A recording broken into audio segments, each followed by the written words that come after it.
Intro music. Overview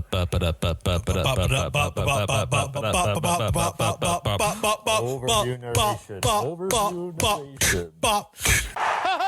Doctor! My name is James. My name is Joey. And ladies and gentlemen, this is the Brothers Padre.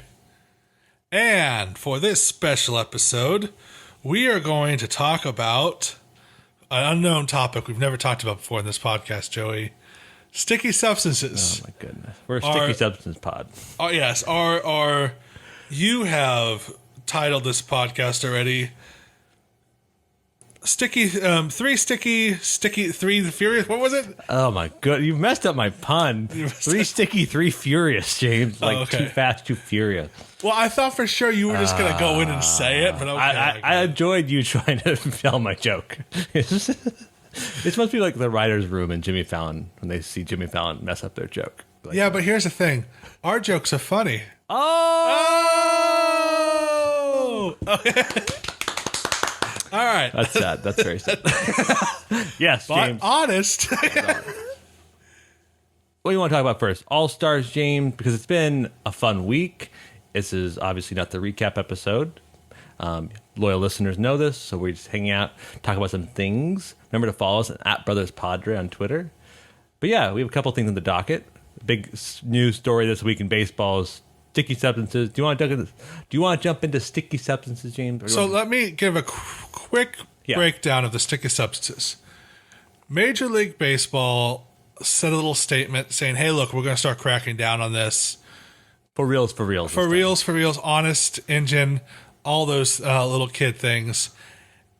And yet nothing's happened. Some players have had this. Minor leaguers have been suspended. Minor leaguers have been suspended. Whoop-de-frippin'-doo that they're suspending minor leaguers. Minor leaguers that don't really have aren't major league potential yet. So That's rude. They could be potential. They could be good in the minor leagues. Yeah. I don't know these people, but I have their backs though. Well, no, it's like yelling at your 2-year-old for something your teenager is doing. You know, it's so ridiculous. There has been a few isolated incidents of pitchers' spin rates going down. Garrett Cole, Trevor Bauer, notably, but then they haven't gone down a lot. It could just be that they had bad outings.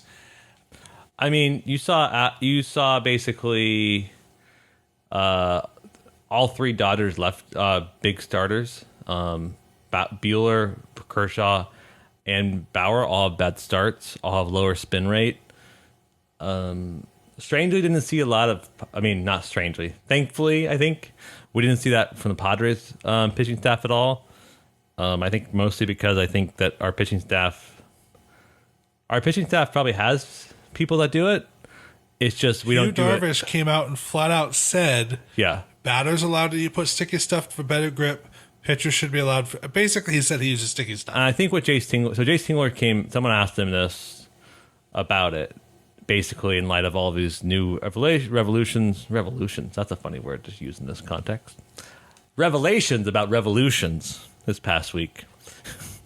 Put down a T-shirt.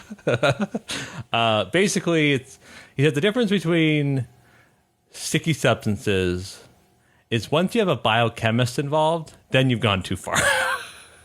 And which is what happened. The Dodgers have assumedly had the best rise in spin rate, and they have a special stuff, especially concocted for them, and it does make a difference. It's not the same thing as pine tar, rosin, sunscreen, which is all three things you find in baseball, and all three things you find in people on players, right? Sunscreen, rosin, you're not going to be able to police that, but you can police guys that have a glue meant to hold strong men's hands, the Atlas stones, which are 500 pounds, and that's the stuff that you can't use because literally it's glue. You're gluing your hands to a baseball at a chemical level to make it to have the. You can't see it because we're not a video pod, but I have a baseball in my hand, and what happens is when you have the ball and you release it, you want as much time on the ball, stick the ball as possible, and they use literal glue. Just do that. That's not good. I know, and here's been my argument since the beginning of this whole controversy. pitchers using things to change the shape of a ball, getting a better spin of the ball has been a thing since baseball has been around. Yep. You can literally, there's a Bugs Bunny cartoon from the 40s where Right. Bugs Bunny takes out a file and just shaves down the ball and throws this. Like it's a known thing that pitchers do. Yep. My argument is for Major League Baseball, either go in on it, because this whole, we're going to start enforce, okay, fine, enforce it, get out of the ball game completely. Right. And I was telling you what I think. If they want to do it, they should make the penalties really hard. 10-game suspension. I say if you catch a pitcher walking out the field, after a half inning, and he has sticky substances, you replay that last half inning. The team has to put out a different pitcher. That would immediately make the baseball teams go, no more of this stuff. Right. And the guy for the bullpen gets 10 warm-up pitches. Basically, like, no, your team got penalized, and this offense now has a chance to just smack you around a bit. That would immediately stop it. But baseball is legendary for just pansying around. Like, oh, we're gonna do just like half butt, because I don't say half-assed. Sorry, all the children listening, but it's just so, like, either commit to it or don't do it. Right. And I've said since our first ever sticky substances, I'm okay with Major League Baseball having some form of licensed sticky stuff everyone can use, and behind the mound it could look like one of those bingo daubers, the pitcher can grab it and put it on their finger. Maybe they can say they can only do it like once every batter. I think that we should do that, but you should be penalized for doing that. So you have rosin, and rosin's clear, but the bingo dogger stuff is bright pink. I think you should have pink hands. If you can use the stuff, but you give up an advantage. Then hitters can see the revolution on the ball when it comes towards them, so they can tell what kind of, like, if it's a curveball, if it's a fastball. And the pitcher has pink hands. I think it'd be funny. That would be funny. That would be funny. Yeah. That's the thing. I'm like, either go in 100%, make the penalties hard and ridiculous and stop it, or just make it legal. Do you think that Barry Bonds is looking at this and being like, so you're telling me you've increased your ability by 30 to 40%, but you get 10 games? And I got a whole season because I used steroids? Like, A-Rod's the same way, right? Like, whole season plus not in the Hall of Fame. Yeah, I just find that that's just pretty. It's pretty equivalent, right? Like, steroid didn't immediately make you. They made you recover better. They made you more long-lasting, more durable, but ultimately just made you there more and better. And that's exactly what spin rate does when you have these sticky stuff on it. So it is funny that pitchers get like light penalties, but it's also problematic because they have so many of them. So Major League Baseball was supposedly alarmed by how much people are using it, which is why they're doing it. The thought was they're going to wait to the offseason, but they're going to start doing it now. Mostly because, we'll talk about this later in the show, offense is down. You're going to share a fun stat about that. And they want to increase the offense. They still haven't done our fun idea, which is implement DH right now in NL. Maybe one day. Maybe after the All-Star break. After the All-Star break. Implement the DH and have 3 of them in your lineup.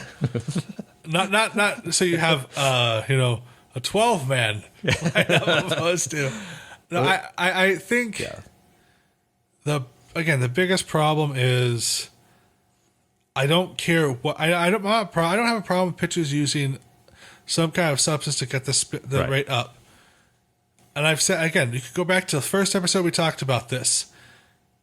Electronic strike zones makes the pitchers have to pitch in a certain area, makes the hitters know where the strike zone is.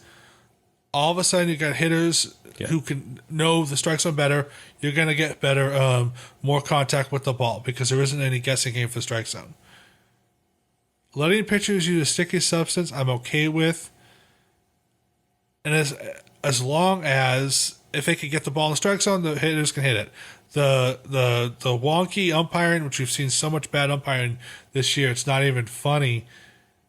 Dude, that Sunday Night Baseball call was awful. The whole weekend. So, as an aside, it was bottom 9, Sunday Night Baseball, Red Sox, Yankees, like the most televised, the most watched game of all week. It's obviously storied franchises fighting each other. And the Yankees come back to tie it. They were down 3-4. Rougned Odor comes up. Player runners on first and third. And he works it full. And Matt Barnes throws a pitch 5 inches outside the strike zone. Very clearly a ball. Like everyone in the stadium knew it was a ball. And you look at it and you're like, that's a ball. Not just because there's a white box, but Christian Vasquez, the catcher, literally leans over to the other batter's box away from Odor and catches the ball. And Odor's like, great, bases look. No, that was strikeout. Yeah, and It's brutal. But like 3 pitches previously, the batter argued with the umpire about another call. Get over it. You're so soft. Mad soft, dude. I mean, that whole umpire crew was. They then threw out the wrong guy. So Marcus Thames, hitting coach, was like saying vacuum to the, or as Michael Kay says, Fordham University at him. And then the second base umpire didn't see who was saying it, so just picked the coach in the dugout and just ejected him. The wrong coach. Oh, I know. I saw it. I saw the breakdown. Clowns. Again, and the Padres strike zone was awful. This weekend was terrible as well. We'll get to in our breakdown how Snell had the best pitch performance as a Padre on Friday, but not only did he beat the Mets, he also had to beat the umpires. Oh, yeah. And, I mean, even yesterday's game, just like you saw balls off the plate that just, I don't know, whatever. But you make an electronic strike zone. The pitchers have to concentrate in that zone. The batters have to concentrate in that zone. Yep. And if you make the sticky substance something everyone knows, and you can literally see them grab it, put it on their hand. That's bright pink. Yeah. Bright pink, that's fine. I'm okay with that as well. I am so just over. Sticky substances, in my opinion, isn't as big of a deal as steroids. Even steroids, I'm because you still have to hit the ball. Right. Perfect games were still thrown in the steroid era. Exactly. And because you still have to hit the ball. And same with pitching, you still have to throw the ball. Right. You still have to have that talent. I just think there are far worse things in baseball in the world in general to get upset about. It's fun to talk about. It is fun to talk about. What I cannot handle is this wishy-washy, middle of the road, will they, won't they nonsense. It's the reason why the show Friends sucks. Wow. The whole will they, won't they for 11 and a half, whatever long that show lasted. Did they, James? What was that? Did they ever? Which couple are you talking about in Friends? For those younger viewers, Friends was a show in the 90s up until the early 2000s about 6 annoying white people living in New York. Correct. And they were all garbage human beings. Pretty much. And the 2 worst of the human beings, a Ross and Rachel character, for some reason, every season was based around will they or won't they hook up. It was such a repetitive nightmare. And I was never a long time watching the show, but growing up that time, you heard everyone talked about it. It's a garbage show for garbage people. Wow, that's rude. That is what I think Major League Baseball has to stop getting out of this. I'm tired of this wishy-washy stuff. Make a decision and we'll all back it. I just want to play ball. I don't think if you like Friends, you're necessarily a garbage person. But you might be a garbage person. You might be a garbage person. I'm just kidding. The odds of you being a garbage person also liking Friends are higher than normal, all right? That's stats. That's just stats. That's just hardcore. Yeah, exactly. Stats. James, sticky substances. I think we're going to be seeing real people get ejected. I think it's a real problem. I just hope that our Padres don't get too much of them. I do worry a little bit about our Padres because I mean the consensus is 7 out of 10 pitchers use it. That's a lot. That's a lot. Our son Ryan Weathers doesn't though. Our son Ryan Weathers does not. He gets in trouble for not wiping his because you can't. Well, back up a little bit. If you lick your fingers in baseball, you have to wipe it off and then you can touch the baseball. He's 21 years old. He sometimes forgets to wipe off the spit because spitballs are outlawed. I don't know if you know this. You cannot do that if you have literal glue on your fingers. Exactly. You can't lick glue off. And that's they say that's the number one thing you tell people aren't gluing their fingers as they lick them. Yeah. And Joe Musgrove and Ryan Weathers and Blake Snell all lick their fingers. Yep. They all use rosin, and they probably use sunscreen too. Exactly. But whatever. I just as a side note, because I want to get off the sticky substance topic. Yeah. Until something happens, I don't want to talk about it. Yeah, we're done. This is no longer a sticky pod. Yeah, no. Until something major league happens where they do, execute. I'll put a timestamp in to tell people if you want to skip this. Exactly. Right. unless like Major League Baseball just takes Trevor Bauer out, public execution style. Wow. Okay, that's a bit dark. Until some sort of suspension happens, I don't want to talk about it again. Okay. But as a side note, did you see Twitter? I saw the best Twitter comment ever about Ryan Weathers. No. It was some Chicago fan who said, "I hated David Weathers when he was pitching. He would just come when he was an Astro. He would just come up and dominate." The Cubs for like 3 innings. Now we're have to watch his 13-year-old son dominate us. I mean, let's give him some love to Ryan Weathers before we move to other topics. Like this dude is. We were texting yesterday's game. He had his worst outing probably in his career. Like not necessarily by earned runs, but like definitely his worst inning of his career. Yeah, you and I have watched every one of his innings, and it definitely was the one that got out of hand. He definitely was rattled a little bit. Made bad defensive plays. His slider wasn't on point this game at all. Oh, yeah. The Cubs were just sitting on something, anything that's zone, because they're like, oh, you can't hit your slider for strikes consistently. Well, we're not going to swing at it. So, which is a good strategy, Yeah, exactly. I think what I was blown away by, I just keep forgetting he's 21. This is his rookie season. And we're like, he allowed 3 earned runs. We just need to step back a little bit and be like, what? He's a rookie. Rookie pitchers are never good. And he allowed 3 earned runs. That's it. Yeah. And he still got the W. He lasted 5 innings. Yeah. The sky is the limit for this kid. He's only going to get better. And anybody that thought he did a bad job isn't watching any Major League, has never watched baseball ever. Oh, yeah. I think that we won. Yeah. We won the game because he started the game. It's just in the moment you always get so doomy and gloomy because he allowed 300 runs and bad inning. But you're like, he has a track record of just being durable, at the very least trying to get better and better. I just thought it was cool being reminded that this guy's 21. He really will, if he keeps learning and keeps attacking players the same way when he does well, he's pretty durable. I think he's going to be he's going to be a lot of fun to watch, and it's amazing that he's so reliable and so young. Yes. It's pretty incredible. Hence why the Brothers Padres have officially adopted him as the son of the Brothers Padre. All right, let's move on. James, it's that time of year again. The ballot boxes are open. No, it is not a time for election.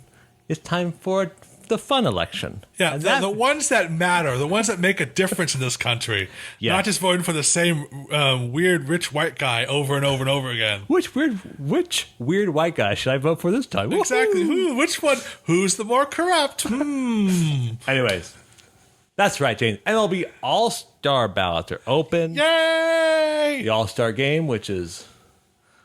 I think the All-Star game the game is the least fun part about it. The festivities, seeing all them hang out is more fun than the actual game. Oh yeah, the games are actually kind of and all the stories are the best too. Like I remember one of the best stories I've ever heard is Tony Gwynn and Cal Ripken Jr. both played the last All-Star games together. Mm-hmm. And everyone knew it was probably going to be their last All-Star games. Actually, Right. Cal Ripken played one more year. I don't know if he made the All-Star game. He probably did. But everyone knew it was probably going to be these two guys' last All-Star games. And they were sitting in the break room, and they were in some room, and they were talking. Right. And they said before too long, the room was just filled with all these younger players. And I remember some sports writer saying it was like watching a bunch of young pupils asking these two. They're just like throwing questions out. All these guys who were in the All-Star game, who were in the elite pick of baseball, were asking these two guys hitting techniques. Right. And they were both just willing. They said it was probably amazing. That's what happens Right. in the All-Star game. It is the stories. It is the fact that we're going to see Fernando Tatis Jr. and Vlad Guerrero Jr. in the Home Run Derby. Yeah. We'll get that in a second. And they're going to cut to Fernando Tatis and Vlad Guerrero sitting together, watching their sons hit the crud out of a baseball. That's the stuff that's going to be cool. I love the All-Star games because of that kind of stuff. I mean, I think the Home Run Derby now is more enjoyable than the game. Oh, yeah, the new Home Run Derby rules are awesome. I love the new Home Run Derby rules. Like, just the timing, the timeout. It makes it like a real, like, fun event. Whereas formerly is like, let's see how many home runs you can hit. Where it just can be kind of dragged on. And the tiered systems, I really like it. And then you have like one-offs, like last year, Vlad Jr. versus Jock Peterson. Not 2 years ago, rather. Last year? It was last year. No, 2 years ago. Because last year we did not have an All-Star game, no. 2 years ago, Jock Peterson and Vlad Jr. were in this bracket together, and they just kept tying each other. It was awesome. The best thing about that is neither of them made it to the All-Star game. They were selected to be just the Home Run Derby, which is an extra cool thing because here are these two young players that weren't, I mean, Vlad Guerrero is going to be in the All-Star game at the start of this season because the universe is not messed up. Yeah.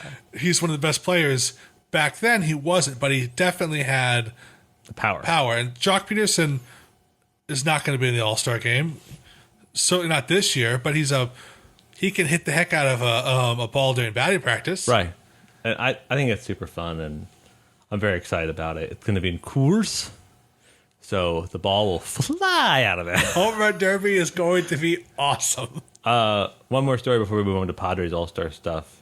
I remember, kind of go back to what you talked about. Francisco Lindor was mic'd up during, I think, 3 years ago. And that was the year when the Indians had, like, I think 6 All-Stars. They had 2 pitchers and, like, 3. Like, Jose Ramirez, Michael Brantley, and him, and then 3 pitchers. But he said on the mic, he's like, I told all my friends, I don't want to hang out with you. I hang out with you every other day. I'm here to hang out with Trout, Altuve. I'm here to hang out with all exactly. I'm here I love you, guys. I'm not here to hang out with you. But that'll be a predicament our Padres have because I think we're going to see a few of our Padres, James. So kind of what are your thoughts? Who do you think is going to make it? Who do you want to make it? And who do you think actually will make it from the San Diego Padres? And maybe the rules we should explain a little bit, the MLB All-Star rules, how to get in. It's a general ballot, and only position players and DHs are voted in. However, there is discretion if someone gets hurt that they can be filled in by the managers. The managers can just say, hey, I want this guy. And the pitchers are all selected by the all-star coaching staff, which is this year will be Dave Roberts, and Bud Black will be his assistant coach, he said. Oh, good. Because they're in Coors. It's traditional. And they're also friends. They both live in Encinitas. So. Yeah. Which is pretty cool. And the AL team will be Kevin Cash and his assortment of weirdos that he has that somehow win all the time. They look at spreadsheets all day, but they win. So they do win. It's just, as far as starters go, there's no doubt in my mind that Fernando Tatis Jr. is going to be the starting shortstop. Nationally, nationally, he's the most popular player in baseball. There are photos. The people are posting photos all over, like Tatis jersey sighting, in Rutgers, and like, I'm in London in line at McDonald's, and there's this British kid with a Tatis Jr. jersey. There's no way he's not the starting. And there's no way he's not the starter. As far as definite other Padres, Mark Melanson, obviously. Who? Mark Melanson. Mark Melanson. I heard Mark Grant. I was like, No, interesting. no, I don't did know not if you say put Mark announcers in. I love Mudley. Don't get me So wrong. sorry. Here's something that I think All-Star games should do.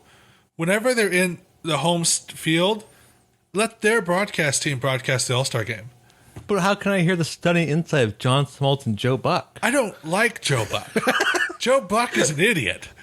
John Smoltz is okay, but they have, 100 games they do, all the Sunday night baseball games, all that kind of stuff. No, how great would it be That'd to be listen pretty to funny.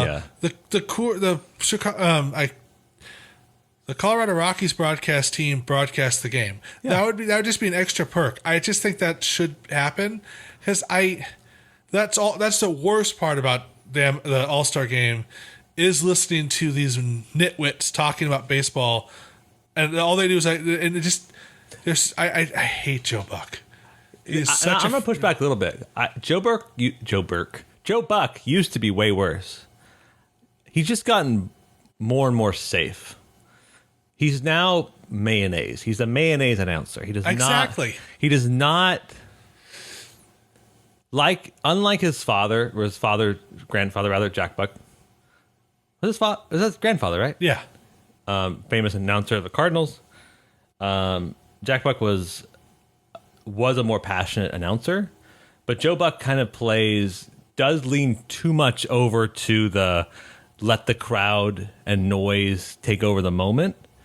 And sometimes he really does need to hype us up. Sometimes you really do need to tell me what, really hype up the moment. Announcers are supposed to tell me the action before the action happens, and he kind of doesn't. I think Vince Scully, who does this, And the problem with him also is he's one of the.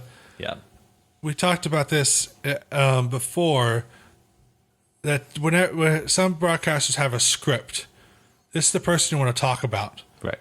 I have no doubt Joe Buck will talk about Fernando Tatis Jr. until the point where I don't like Fernando Tatis Jr. anymore. I mean, but the thing is, there are 9 other there's 25 all 25 other All-Stars, 50 altogether on the team that are all phenomenal players. You can talk about all of them at nauseum, how good they're doing. That's the problem with the favoritism, and we've talked about this during the playoffs last year, where all they could talk about, Rick Sutcliffe, and I can't remember who was with him. This is an ESPN broadcast. I know, but the same thing. Jessica Mendoza, and I forgot the other guy's name. All they could talk about was Yardley Molina. Yeah. There were 49 other players. Yeah. All you could talk about this one middling catcher that I think this year, and we still haven't answered the question, so I'm going to go back to you. So far you're at Tatis Melanson. Don't forget that. Yeah. I think this year they're going to have to find a better script because you have Tatis, Vlad Jr., Ronald Acuna Jr., Shohei Ohtani. Those 4 guys are the 4 most exciting baseball players baseball's had in the last 15 years. I agree. And how awesome would it be to have the Colorado Rockies guys who don't get to see half those players talk about them? Oh yeah, they'd be super hyped about it. But I think we're going to see they're going to have to do something instead of just focus on one player. But we got to answer the question, James. So you have Tatis Jr. Tatis of course, Jr. starting shortstop. Because no one else is good enough. Mark Lentz will be selected because he leads the league in saves. Yes, exactly. Players who I think should get on there as well. I think Cronenworth. Yeah. If you look at his overall stats, he has the most hits of any second baseman in baseball. He's 3rd in the league in hits total. He isn't a flashy enough player, so he won't get voted as a starter, but he should definitely be a backup. Also for the Padres, I'd like to see Machado up there, but his numbers he's been below average for him, and there's so many good third basemen in Major League Baseball right now. He's heating up right now, and he'll definitely get his numbers up by the end of the season. But I think it'll be tough because Nolan's a starting third baseman. Yeah. I don't think that's a hot take. Yes, no, it's not. I think the backup third baseman, Chris Bryant. But Chris Bryant also has spent more time in right field this year. This is true. Anyway, there's a lot of third basemen, but I think you're gonna go. I'd go with for hitters, Cronenworth, and let's see. Then I mean, here's the thing: Hosmer is leading the league in hits with runners on base. Yeah, Hosmer's stats aren't great. Like, counting stats aren't what you call incredible. But a lot of people's stats aren't great. Right, and that's what I always wonder about the All-Stars game is how much of people vote for a player based on their highlights, especially because when you fill these ballots out, you don't know half of these people. You don't see them that's every why day. the starting nine are all the flashiest players in baseball. Right. And as the backup teams, the coach is like, he's actually having a really good year. He's going to have a tough. I mean, there's a lot of good first basemen in the National League. Yeah, I don't think Hosmer gets it. I just think it's hard. It's hard to pick another offensive person other than Cronenworth and Machado. If Grisham was healthy, I'd say he'd probably. If Grisham was healthy, absolutely, he is. His stats are looking. For the time he's played, he's been very, very good. I agree, and I think he would definitely be on the rotation if he was the lineup if he was healthy. Yeah. So you don't think any of the pitchers? As far as pitchers go, yeah, Melanson obviously. Right. I think Hugh Darvish. Yep. I think Tim Hill has some pretty dominant numbers. As far as other starters go, I would love to see Weathers. He's had a very good year and has a really good ERA. But there's so many good pitchers, it's probably not going to be Weathers. How do you not have every single pitcher that throws a no-hitter, too? I was just going to bring up Joe Musgrove, yes. But shouldn't that, isn't the point of the All-Star game a highlight of the first half of the season? Like, I feel like every NL no-hitter person has to be. I agree. Joe Musgrove should be on the thing. Yeah. So you're thinking seven Padres? For sure. I'm not saying you're wrong. We legit have a very good team. Yeah, for sure. If I had to leave it to four players, I mean, actually 3 for sure. 4. Tatis, Melanson, Darvish, Musgrove would be our 4 for sure. If we were to have another offensive person, it would be Cronenworth. If we were to have a couple more pitchers, I would say Weathers and Tim Hill. Yeah, I like that. I think that Tatis, I think, is the starting shortstop. I think he gets every casual fan knows him, and that he's not only is he going to be the starting all-star, he's probably going to be one of the people leading the voting. Right. Yeah. I have no doubt Shohei Ohtani is going to lead all because all Japanese players lead voting. But he's also like the best DH in the American League. Oh yeah, no. So, I'm not saying he doesn't deserve it. Yeah. I'm just saying Ichiro Suzuki, won every voting title every year he was up for an All-Star game. Yeah. Because the entire country of Japan voted for him 4 times a day. Every day until it's time to All-Star game. Here's what I want in the All-Star game. I know it's a little weird, but we gotta see Shohei pitch and hit. I agree. We cannot have this bull crap. If we're in NL Stadium, NL rules, or even if they do like DH in the All-Star game, we can all look away and forget about the rules for a second. This guy's a once in a millennium talent. He needs to start an inning, and then it has to be the inning where the pitcher goes up right. to bat in the next inning. That has to happen. You can't do it either way. Yeah, exactly. If he does not pitch and hit in this game, you have failed. What's the point of the All-Star game? Exactly. Yeah. I mean, come on, get together. I'm sure it actually will happen, but I will be very mad if it doesn't. I think you're right, Tatis. I think Cronenworth probably does get in, just because of those counting stats. I think people know about him enough. Chris Taylor's having a great year, so he'll probably be the starting. I think Chris Taylor probably starts second, but I think Cronenworth's a good suggestion. And I think if he really was around, I think he'd very easily be if he all-star. Comes back at the end of this week like they promise and just destroys, he'll be in the All-Star game. But yeah, I think you're actually on par. Tim Hill's non-closers are always tough in the All-Star game because just you really have to do incredible.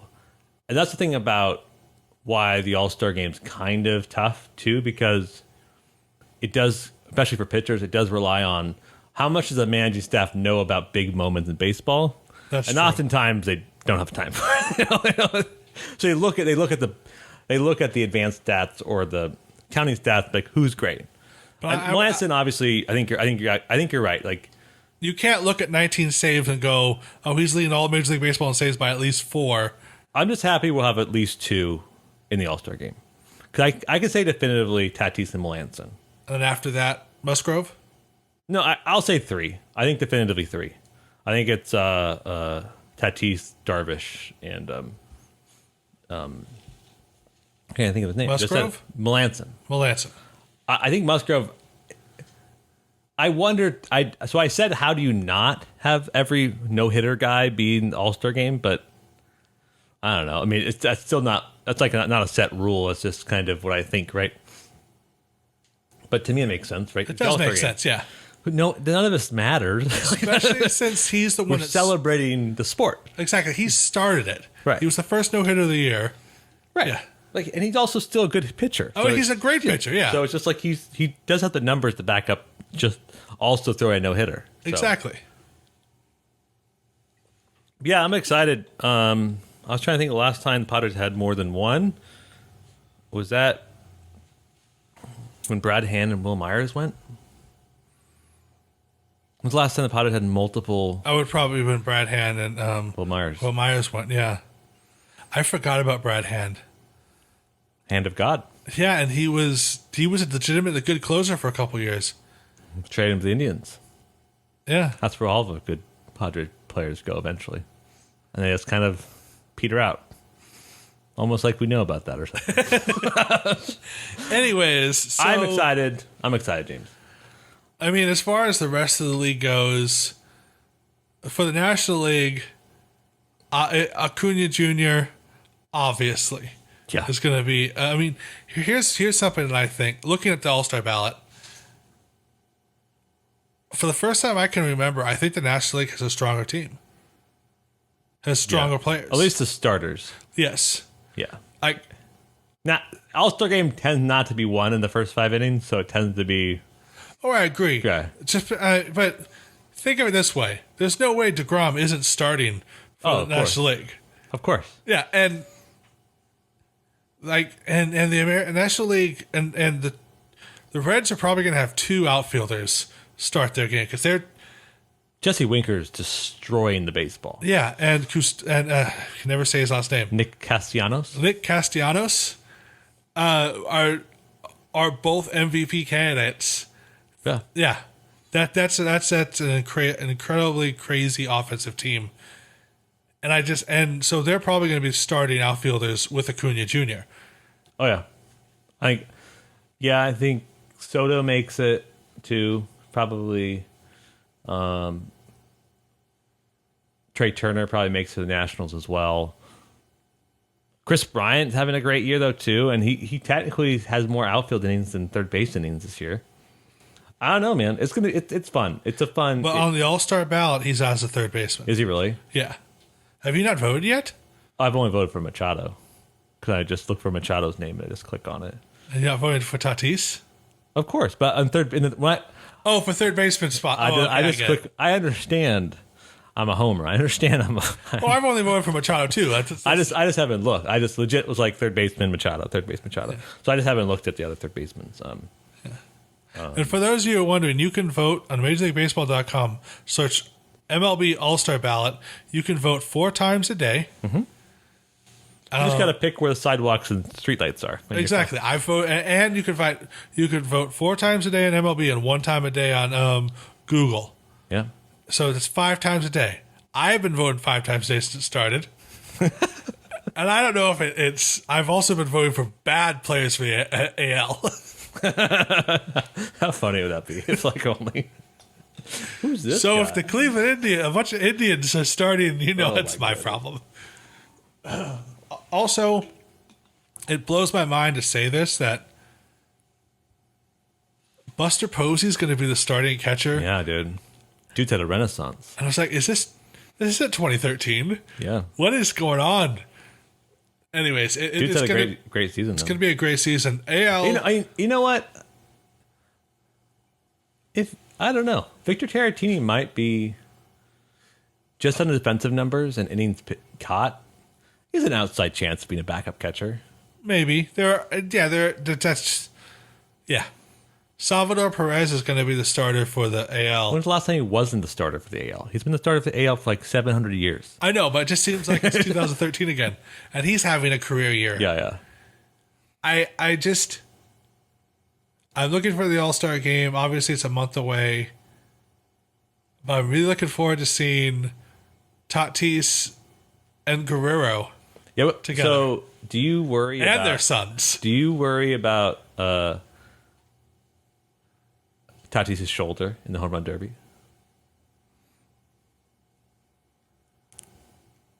I worry about Tatis' shoulder before I go to bed every night. So, yes. I also think they're not swinging. He's not chasing a pitch. Right. They're going to try to throw it down the middle for him to hit it. Mm-hmm. So it might not be, and he's wearing that brace. He might wear a brace, just swing in the zone. So no, I'm not worried about Tatis' shoulder. Do you think that senior throws the ball to him? Tatis Sr. throws the ball to Tatis Jr.? That would be awesome, only if Vlad Sr. pitches to Vlad Jr. No, I don't think so. I think we're just gonna cut the best bullpen, the best BP guy. Is just gonna exactly. They're gonna cut to Vladimir Guerrero Jr. and Vladimir Guerrero Sr. and Fernando Tatis Sr. in the bullpen, in the bleachers watching. They're both gonna be wearing some sort of dad sweater because it's always like they're gonna be smiling. Hopefully, they're sitting together. And I don't think Tatis or Vlad Jr. wins. I think Shohei wins. I think Shohei has the most effortless. Here's the thing: I don't care who wins. I just want to watch it. Nothing happens to the winner or the loser. They get $1 million. It's a substantial. Okay, other than Tatis doesn't need the money.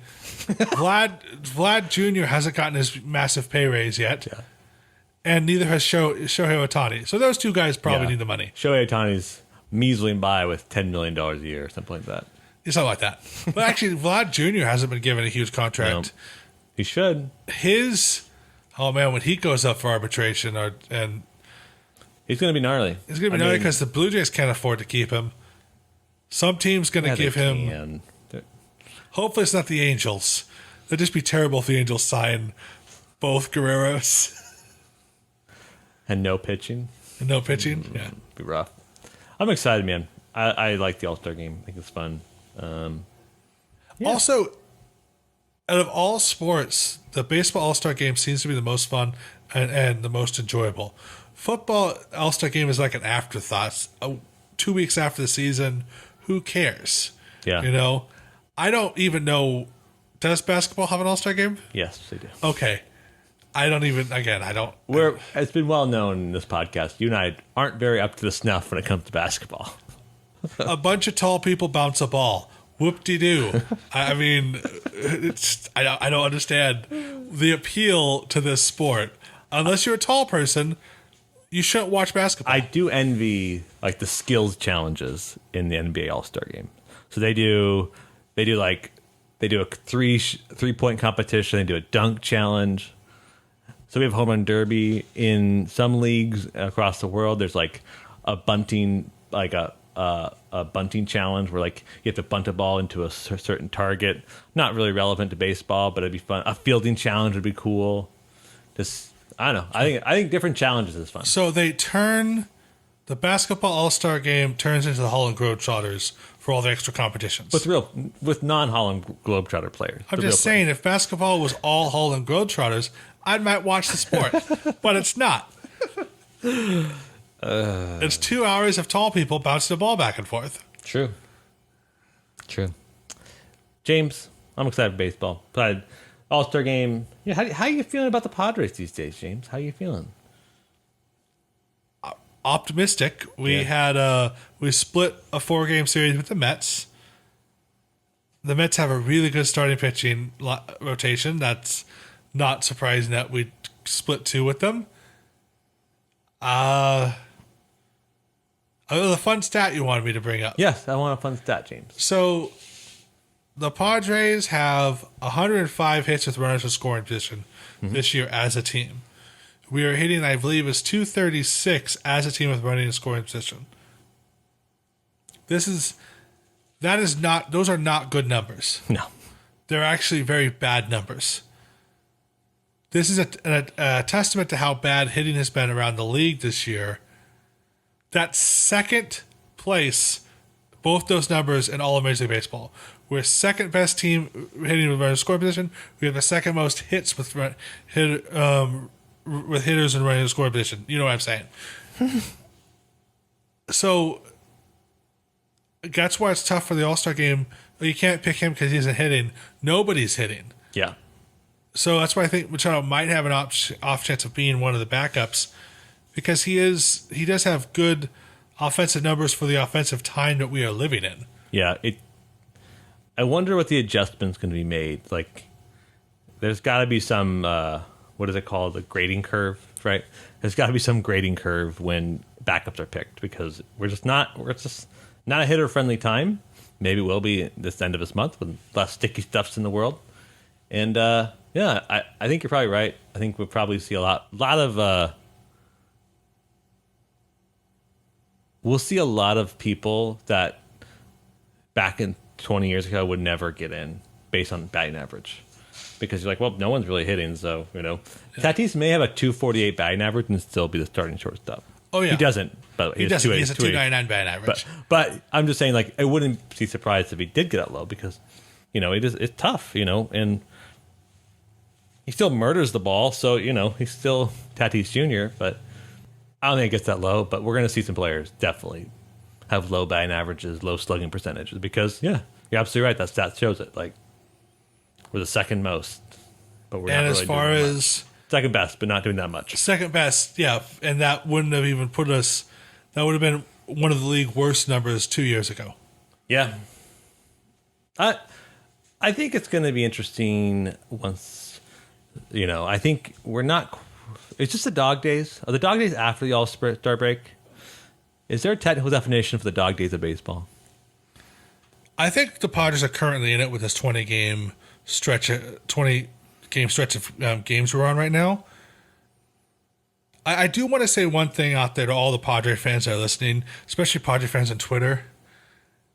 And we sort of fall victim to this a little bit. I know as Padre fans we've been hurt before. When we lost 2 games to the Mets, just the amount of people that are all like, oh, that's it, we're done. We might as well trade everybody. We're never going to win again. No, we lost 2 games to 2 of the best starters in baseball. We just had Jason DeGrom, the best starter who's probably ever lived, had one of his best starts against us. Yeah. Your bats are a bit weird when you face somebody that dominating. And then we lost the next game, not by we still scored some runs. So no, it just the amount of just doom and gloom people like, well, we're never going to win again. The baseball Padres, I guess, we suck. We're going to give up. Like, no, we are a really good team. We can lose a couple games. We won last night against the Cubs by a substantial margin. We'll go over it in the breakdown. But so no, I just want to say last night's victory is a good example of what you're talking about. Yeah, I just we have 100 games left to play. Remember that. We've only played 62 games. Yeah. There's 100 more left to play. Right. We are second in our division. We are the 3rd best record in all of baseball. I don't see. Yeah, we have a couple holes in our lineup. Because their people are hurt. People are hurt. Where Padres are only going to get better. And we have Pham is hitting. Pham is hitting like a beast right now. Yep, getting on base a bunch. Yeah, his last I said 15 games. He's hitting like 410 or something. It's ridiculous. Yeah. So Pham is heating up. We get Grisham back. He's hot. We're going to be a good team. I think we may have like one or two pieces that we could probably pick up. That'll be phenomenal. But other than that, I think we're a really good team. Yeah. Obviously, we're a really good team. Right. Quit, Padre fans on Twitter. Quit act like every time we lose a game, it's the end of the world. I think this is interesting. Like, Doom's a great subject. I love Doom. Both the rapper and the game. And also the Padre feeling. The baseball feeling. Because, like, you get so wrapped up in the emotional journey of a baseball team. And you're just like, oh, man, this is awful. And you kind of lose sight of why baseball's fun. Because you want to see people like Brian O'Grady, get sent down and then come back up and have a monster game, right? A guy who's struggled a lot. You want to see like guys like Webster Rivas, who's struggled, been a journeyman minor leaguer for 9 years, and come up and actually help the team. Is he a good hitter? No. Is he a great backstop? Actually, yes. Dude can throw people out like crazy from the knees, Benito Santiago style, right? And he calls a great game. He's gonna call a good game tonight with Lamet. And that's the reason why you watch baseball. It's a human story, right? I know as fans we want the win, but like the storylines, that's why we always watch Padres games when they weren't doing good. You like seeing stories like Khalil Green. You like seeing stories about humans doing their best they can, trying to accomplish something on the field. And just when you get in the mindset of like sell the team, get rid of it, like you kind of lose sight of why you're watching it. And then what happens is you just lose objectivity, which is the fact of the matter is yesterday's game, we had one hit with runners in scoring position, James. One. Oh, I know. How many runs did we get, James? 9. See, that is what we call a good team who, when they're off, still dominates. Yes. Bananas. Right. I mean, I think you're absolutely right. You hit on the nail of the head. Just it's the long season. It's not like the discourse going around the Yankees is like that's you have to restrict yourself from being that level. The Yankees are 2 games above 500, and no one's really hitting on that team.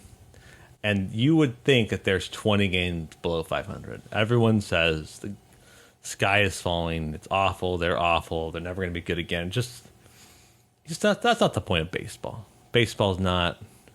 So here's about something. Baseball's not necessarily just about your team winning the World Series. Here's the thing that's kind of funny. The Padres and the Yankees' whole mindsets are 100% opposite. The Yankees fans are always accustomed to them winning. Yeah. So when they're not winning, the world is over. When they're not winning by enough. Well, not winning by enough, the world is over. The Padre fans are always accustomed to us losing. Right. So when we're winning, we don't know how to cope with that. And then all of a sudden we lose again. Well, I guess we're going to be losers forever now. And the Yankees are just like, no, we have to win. Right. We can't lose. We have to win all the time. The Padres mindset is like, well, we're just going to lose now. So our fandom is 100% reverse in our mindset. And that's just because of years of abuse. But that's just, and years of watching Padres. But we do love these guys. Right. I love them, I love the Will Venable years. I love the Ryan Klesko years. Like, they're got people that you rooted for. Exactly. People that you liked. And that's what the point of sports is. It's a unified set of stories to uplift the human spirit, James. I agree. And that's why I've said it before. That's why baseball has all the best sports movies. I was thinking about the other day. I was thinking about what was the last great baseball movie? Was it Hardball? Moneyball was the best. Was Moneyball after Hardball? Yes. By a significant amount of years. My sense of time is completely ruined, so I'll take your word for it. Moneyball, so Hardball, Joseph, was the #1 movie in America for 3 weeks immediately after 9/11. What year was that? 9/11 isn't funny, James. 9/11 isn't funny, Joseph. But it was, I just remember. I'm looking up right now. Hardball wasn't that great of a movie, but it was an uplifting movie, and America needed that right now. Yeah. I mean, baseball movies are great because they're uplifting. Yeah, exactly. So 2001, I did know when 9/11 happened. And then Moneyball must have been early 2010s. It's probably 2013. 10 years after Hardball. 2011? Yeah.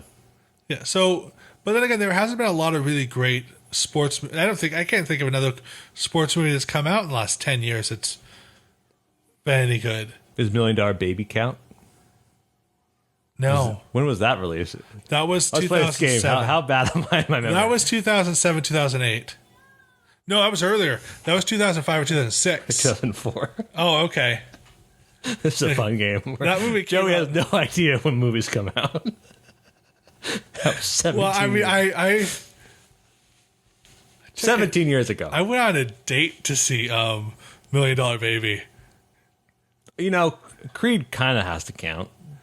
Creed came out in this past Oh, yeah. year. 2015. There you go. If any, that's probably Creed's the a only good good sports movies movie. come out in the last 10 years is Creed. Creed and I like both of them. I like Creed 1 and 2. I do too. But Shout here's, out to Michael B. Jordan. Come on the podcast. here's the thing. Come on the podcast. Marvel has taken over everything, Yeah. and those kind of movies are taking over everything. Do you ever think we're going to see a Marvel Cinematic Universe baseball movie? Captain America up to the plate. Oh, it has to be Captain America. Yeah. Captain America has to. Whole Robert Redford natural scene. Pick me out a winner, Tommy, and he gets a bat with So the here, stars. I'll set the scene. Galactus comes down. Galactus is, as we all know, world devourer. It's an insatiable hunger that must be satiated by eating worlds. And he's also a Dodger fan because obviously something not evil. Says, "Hey, I will not eat Earth if you beat me at a game of baseball." So that's an awful lot like Looney Tunes. And let's ignore the similarities in plot line. Okay. So, Captain America goes around town and be like, "Hey, I'm putting together a team, and like I'm in, like we're a team for baseball." And yeah, he gets everybody. He gets the whole crew to get together. Obviously, Iron Man is the pitcher. Yeah. I mean, obviously. Hulk's the first baseman or the catcher? Catcher. Who's second base then? Second baseman. Ant-Man. I like that. Shortstop? Shortstop, that's easy. That would be, I would go with the Wasp. So it'd be the Wasp. Oh, okay. Yeah. Ant-Man and the Wasp battery in the middle? Yeah, I like- yeah. Who's the hot corner? Who's third base? Third base. I would go with Thor. Okay. I like that. Yeah. I like that. Right? He has to lightning throw across the diamond. Exactly, yeah. In this world, the diamond's massive. Yeah, Like, obviously. It has to be Yeah. disproportionately So I would go with large. him. And where's Captain American play? Captain America's the first baseman. So he's the what? First baseman. He's the first base. Okay, so it's Hulk, catcher, Yes. first baseman, Captain America, Ant-Man second, Wasp shortstop, Thor. So who's Third base. And Iron Man's the pitcher. Yeah. So who's Outfield? Yeah. It's very simple. Yeah. All right. Yeah. Left field, you got Hawkeye. Okay. He's also a relief pitcher because he can throw a ball Right. pretty straight. Right. Center field, I'm gonna go with Black Widow. I actually think Black Panther covered lots of distance. I was gonna go with him with right field because He's got to be an outfielder. he got to be an outfielder. He has to be. And oh, you know what? Put him in center and then Black Widow in right. Okay. Who's your closer? A closer? Again, I would probably throw in Hawkeye as a closer and also a left fielder. But if I had to go with another, just because she can do everything, Captain Marvel. Yeah, probably right. Yeah, I mean, she's the closer in Endgame. Yeah, and she's clearly going to be the... She's overpowered. Yeah, exactly. Right. Well, Disney, don't sue us. James, there's no better way to end than we just fill out our ballot of MCU. And James, thank you so much for being here, being my co-host. Thank you, Joey, for being my brother. You're welcome. Anytime. Oh, Remember to listen to us on any podcast app you get podcasts from, Overcast. Apple Podcasts. We're on Spotify. We're on Overcast. We're on all of them. We're on YouTube. Subscribe, listen, like us. Notification bell. The whole rigmarole. We're on Twitter, James, at Brothers Padre. And until next week, go Padres. Go Padres. And there it is! Oh, doctor! You can hang a star on